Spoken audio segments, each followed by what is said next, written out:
Every adult who has ever lived has said the same thing about teenagers. They are reckless, they are moody, they are impossible, glued to their friends, allergic to advice, addicted to risk.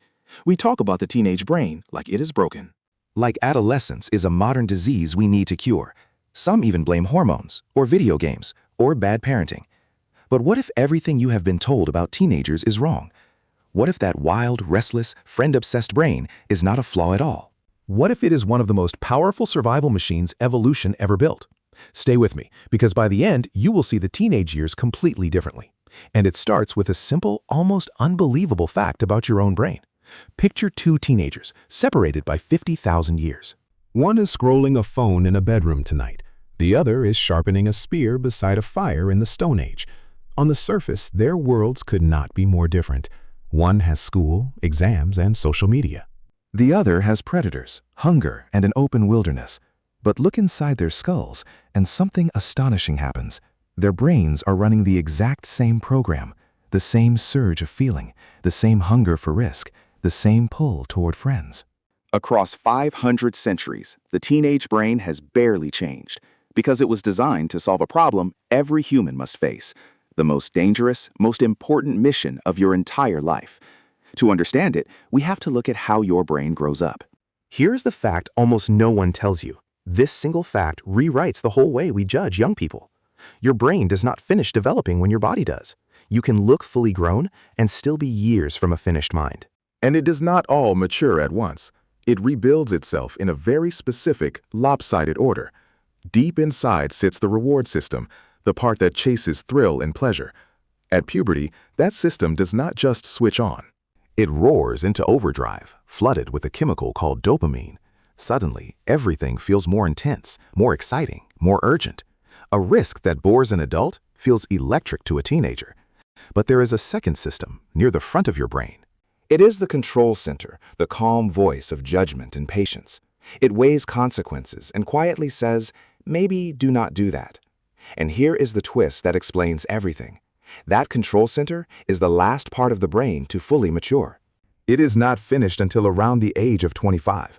So for roughly a decade, the two systems are out of balance, a screaming engine of desire and brakes that are barely installed.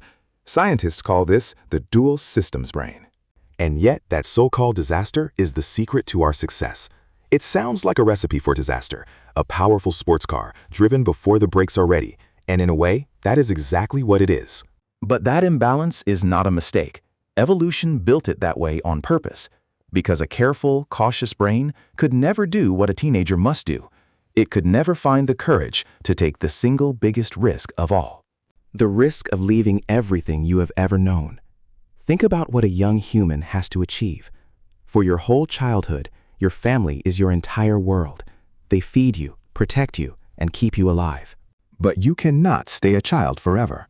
To survive and one day to have children of your own, you have to leave. You have to walk away from safety and into the unknown. You must find new allies, a new place, a new mate. And leaving the only world you know is utterly terrifying. A purely sensible brain would calculate the danger and stay home. And the safe, sensible ones rarely became anyone's ancestors. It would choose comfort and slowly wither. So evolution did something brilliant and a little reckless. It cranked up the craving for risk and reward in exactly these years. It made the unknown feel thrilling instead of just frightening. It turned the terror of leaving into the excitement of adventure. That restlessness you feel is not immaturity. It is rocket fuel built to launch you out of the nest. But there is one more piece to this puzzle, and it is the strangest of all. Why are teenagers so utterly obsessed with their friends?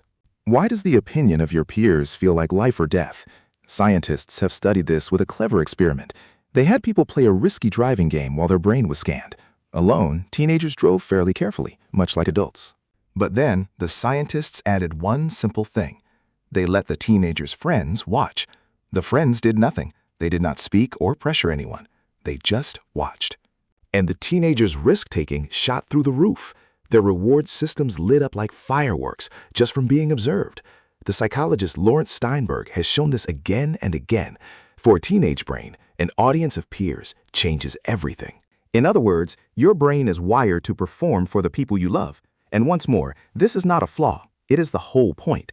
Imagine you are a young human, about to leave your family. the single most important thing you can build is a new group. A circle of friends who will become your tribe, your allies in the hunt, your partners, your protection. So your brain makes their approval feel intoxicating. It rewards bravery in front of the group with a flood of pleasure. Because impressing your peers was, quite literally, how you survived. The friends you would do anything for were once your safety net, your lifeline in a world with no police, no hospitals, no parents to call. Your brain treats their opinion as life or death. Because for 100,000 years, it genuinely was. So your obsession with friends is not shallow at all. And now the whole picture finally snaps into focus. Everything adults complain about suddenly makes perfect sense. Your restlessness is not a problem. It is a launch sequence. Your need for friends is an ancient drive to build your own tribe. Your hunger for risk is the very thing that spread humans across the planet. Every teenager who ever felt too big for their hometown felt this fire. It is the same force that pushed ancient youths over the next horizon, to cross the river, to climb the mountain, to discover what lay beyond.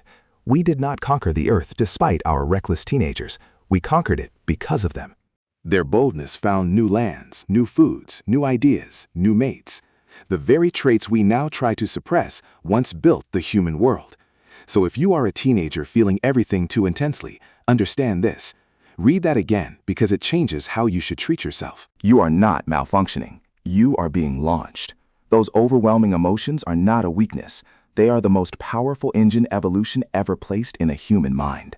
You are running ancient software designed for one glorious purpose: To grow up, break free, and go find your own life. But here is where the ancient design meets a very modern problem. That brilliant brain was built for a world that no longer exists. It was tuned for forests and plains, not highways and smartphones. The same drive that once pushed you to explore a new valley can now push you toward a fast car, a dare, a dangerous high. In the old world, the risks and the rewards were matched. Bravery usually meant food, allies, or a future. Today, that same impulse can find dangers far deadlier than any cliff, and the peers you are wired to impress have multiplied beyond reason. You were built to perform for a small circle of friends. Now you perform for an endless, invisible online crowd. A crowd of thousands, watching, judging, never satisfied. The ancient hunger for approval has been turned into a trap. Companies have learned to aim it at you and to sell it back to you. They turned a survival instinct into a business model. Every like is a tiny hit of the same reward your ancestors chased. A system built to make you brave is now used to keep you scrolling. None of this means your brain is broken. It means an ancient instinct is loose in a world it never expected. And understanding that is the first step to taking back control, to aiming that ancient fire instead of being burned by it. None of it is your fault, but all of it is your responsibility. So the next time an adult sighs and calls you reckless, remember this. You are not a problem to be managed. You are not a broken adult waiting to be fixed. You are a human being at the most dangerous, most magnificent stage of life, the same stage every explorer, every founder, every legend once passed through. The teenage years are not a glitch in the human story. They are the chapter where the story leaps forward, where a child becomes someone new and steps into the world alone. That fire in your chest is tens of thousands of years old.